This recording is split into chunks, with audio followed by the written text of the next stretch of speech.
নমস্কার। 1863 সালে আমেরিকার মিশিগানে জন্ম নেওয়া হেনরি ফোর্ড হলেন বিশ্ববিখ্যাত গাড়ির কোম্পানি ফোর্ড মোটরসের প্রতিষ্ঠাতা।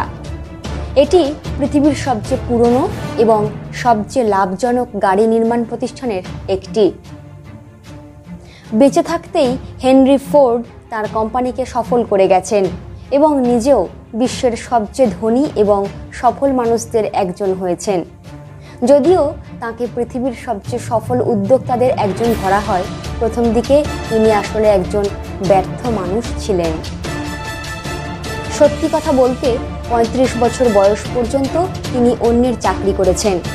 1898 সালে তিনি একটি স্বয়ংক্রিয় গাড়ির ইঞ্জিন বানিয়ে সবাইকে দেখান এবং উইলিয়াম এইচ মার্ফি নামে একজন ধনী ব্যক্তির বিনিয়োগ পান।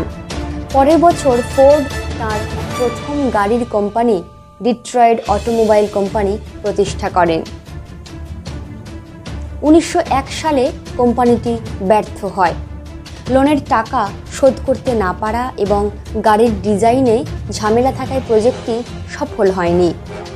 কোম্পানি তাদের কাজ বন্ধ করার কিছুদিন পর ফোর্ড একজন বিনিয়োগকারীকে আর একবার চেষ্টা করতে রাজি করাতে পারেন, কিন্তু এটা অল্প কিছুদিন পর বন্ধ হয়ে যায়, কারণ বিনিয়োগকারীরা কোনো বিষয়ে একমত হতে পারছিলেন না। অবশেষে 1903 সালে 40 বছর বয়সী ফোর্ড তার নিজের নামে কোম্পানি শুরু করেন।